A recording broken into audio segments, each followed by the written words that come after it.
Thank you all so much. It's such a pleasure to be here tonight. I am Kurt Ellis, and I'm the co-founder and CEO of FoodCorps.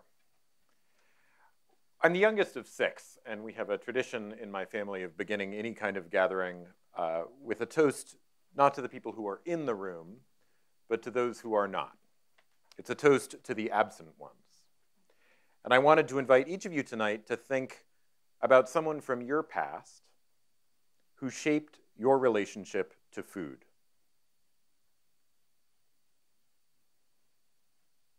And I want to invite those people into this room here with us now.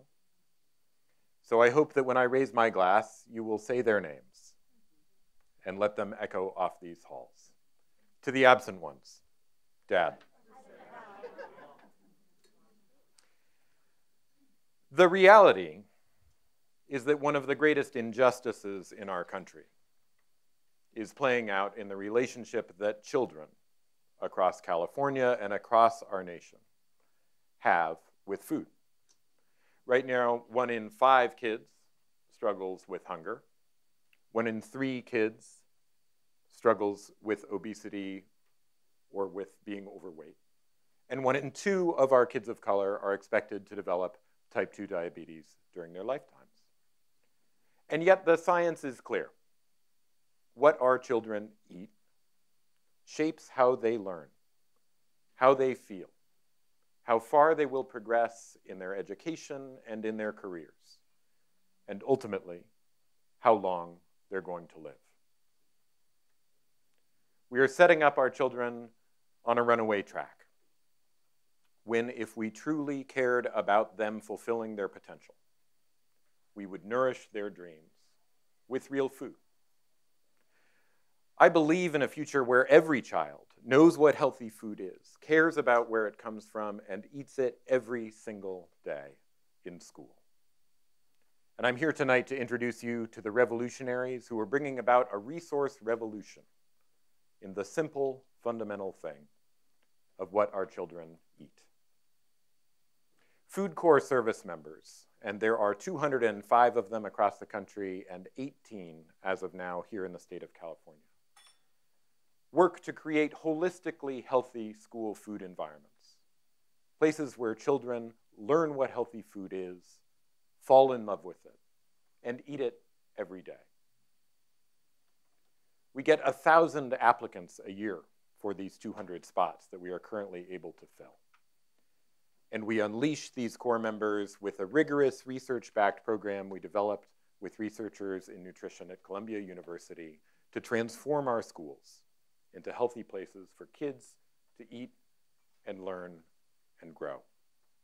Our team in California is tremendously proud to be working under the direction of Life Lab and Community Alliance with Family Farmers, 2 amazing organizations here in this state.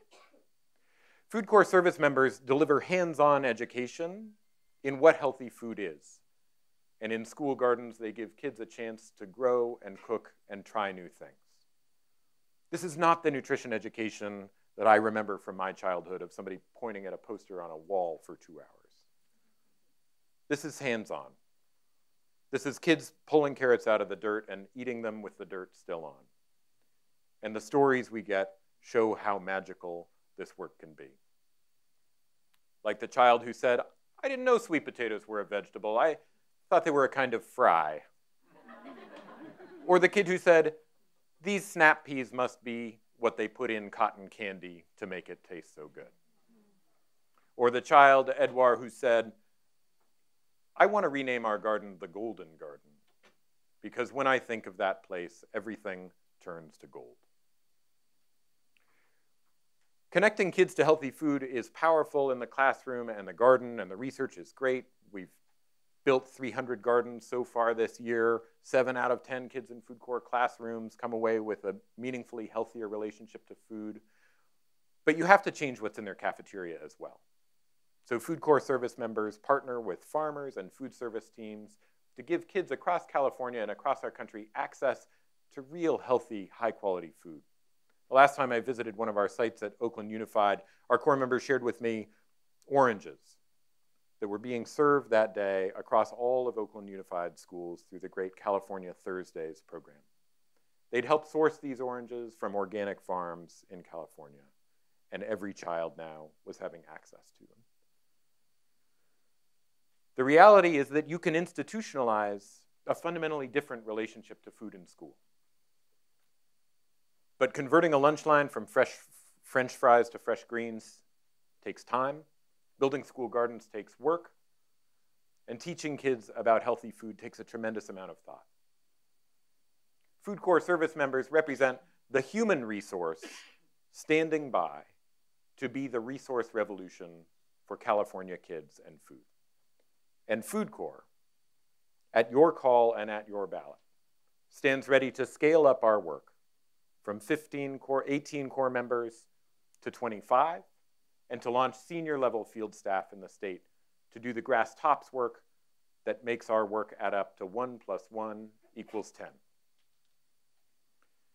So I close tonight with a toast to those of you who are present, who have the power to unlock something magical for the future.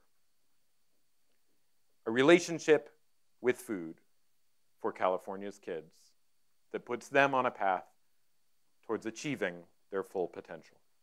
Thank you. Seconds, and then it goes green. Oh yeah, I'm going to take a couple of questions now. Thanks. Yeah. Sorry. Just two, and we're going to be fast. Yes? Here you are. Thank you. It sounds amazing. What do those 15 people do? Yes. Like how many schools or what's Yep. the reach? So FoodCorps service members across the country, we work in 500 schools. The investment we're looking to battery powered for is a $300,000 two-year investment that over the course of the next 5 years will let FoodCorps reach 20,000 children here in California. Next question. Yes? Great question, and one of the biggest problems in our field is that school gardens get started by some passionate, heroic parent, volunteer, teacher, and then that person leaves. So FoodCorps focuses on staying power. Every year at the beginning of the year, we convene a school and community team. Our core members work in close partnership with community organizations that are there for the long haul. Our core members, whenever possible, are recruited locally from within the communities where they live long term. So they are part of the staying power themselves. But our work is all focused on how do you move schools up the continuum towards offering a healthy food environment, but not make ourselves a permanent fixture, not try to be heroes in capes, not be the replication of the classic problem of national service programs, which is I'm from the suburbs and I'm here to help you. We're a leadership program for people within the community who want to do this work and don't have a pathway to do it. So we help them do it, and then we step back and let communities do it themselves. I think that's all we have time for, but I really appreciate it. Thank you all.